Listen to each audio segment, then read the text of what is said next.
Hi there, my name's Lucy Chetty. I'm the head teacher here at New Strain School, and I'm going to take 10 minutes or so to just share with you some of the strategies and the thinking that we have to support children and young people here that might be helpful for you at home too. Here at New Strain, something that we really think is quite important is Dan Hughes' PACE model, where we're thinking about approaching everybody with a sense of playfulness, patience, acceptance, curiosity, and empathy. And when we can think about understanding each other from this stance, it gives us a helpful lens to understand other people, but also to understand learning and teaching and create a sense of emotional safety and security, which helps people to stay open with one another. It's very closely connected to the concept of relational mindfulness and the ability to tune in and connect with your own emotional state and the emotional state of other people around you. And when we're able to use fun and curiosity and a sense of playfulness and humour, we can hook children into learning and we can sustain their attention and build it over time. And we use sometimes a technique called attention autism developed by Gina Davis, which if you've been tuning into our assemblies, that's that model. And that can be a helpful way in which you're using playfulness and fun to really engage young people and hook them into the learning. Ultimately, what we're trying to do for all learners, autistic learners and any children really, is create a sense of structure and predictability, which helps all learners learn.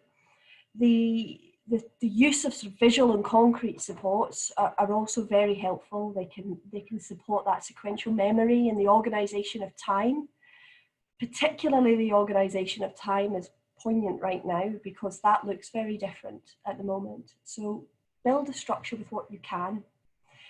The ability to reduce the frustration and the anxiety can come from that structure and that predictability. From that, you can then develop and build on activities and experiences from that stable base. Some of the things that we might use as concrete supports, it might be objects, and that can be a helpful one when you're thinking about things around the house. Timers, what we're doing first, what we're doing next. Visuals can look different, and Charlene touched on this last week in our wellbeing seminar. You know, we're in a situation in which your physical environment at home is now being used for two different things. So thinking about how we are demarking time and space and areas is quite important. So too, though, you can use old-fashioned things like a pen and paper, post-it notes. They can really help. Drawing something, writing something live can slow down the thinking. It can help with understanding what's going to happen next, and hook attention into. There's a wee musical note there because don't forget the power of music. Sometimes using a song to mark a transition point or moving into the next activity, that can be a really helpful marker of time and space. So those are some techniques that could be helpful for you to adapt and think about at home. Developing independence in learners is of critical importance to what we're all trying to do.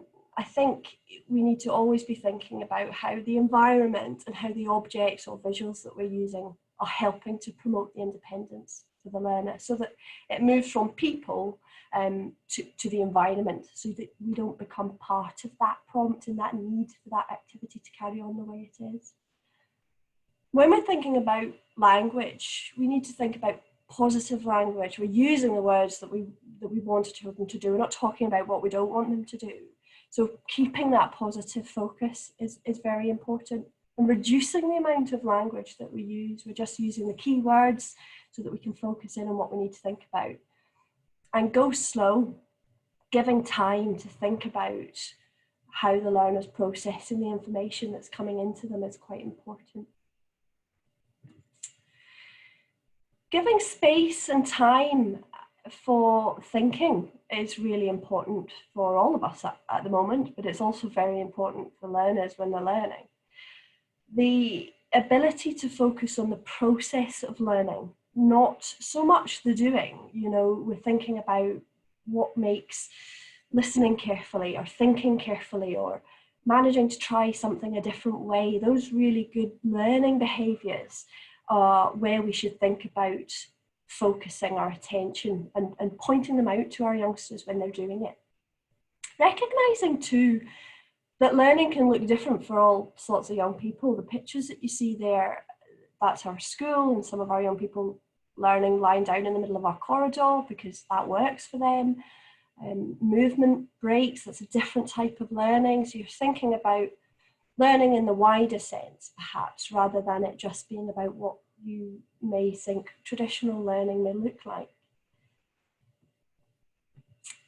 Finally, I think making sure we're practicing self-compassion is critical now more than ever before.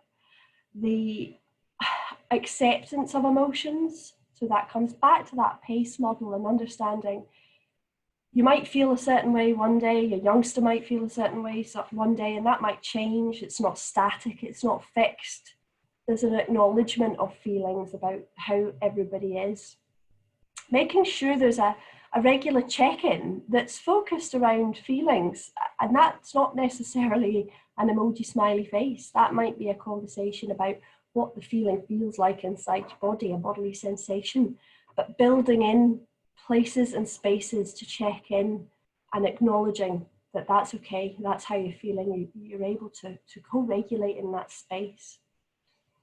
Fundamentally though, you need to follow what has meaning for the child. I think that's a critical part of learning and teaching. Good learning and teaching follows what has meaning, what makes sense for that young person. A motivated learner will really reach for the stars, and that's where to build everything from. Always start there. And finally, I've popped up a quote from Henry James. The three things in human life are important. The first is to be kind, the second is to be kind, and the third is to be kind. And I think that more so now than ever before is a place to start. Here's some links up here to our COVID-19 resources that we've got on our Scottish Autism page, which might be helpful, and how to get in touch with our advice line. There's also a link here directly to the education resources that we've been pulling and collecting together. And Studio 3, a partner organisation that we work alongside, are doing some fabulous free webinars, so I'd really recommend those two. And a little link up to Gina Davis Attention Autism if you'd like to look into that a little bit more. The wellbeing and the right-click programs that we have, they're also up here. You can click into them and access those at any point. And we have now our Advice Line Plus with our extended advice line, so we're open for longer. There's a live chat on our website, so please do get in touch with us. We're here for you in any way we possibly can be. Following this session today, I'm doing a follow-up session with a Q&A, so it would be really fantastic. It's the first time we're doing this kind of broadcasting, so having your feedback on some of the points I've raised, or if there's anything you'd like me to talk more about, or if you've got particular questions, I'd really welcome them. So do get in touch with me, and I'll use those questions to formulate the next session. And finally, our next episode of Advice Line Plus will be Peter Vermeulen, which is going to be fantastic, and I'd really urge you to tune in and see what Peter's got to say. But thank you very much for watching, and I look forward to seeing you again soon. Please feel free to follow us on Twitter, on Instagram, Facebook, and sign up to our e-news as well.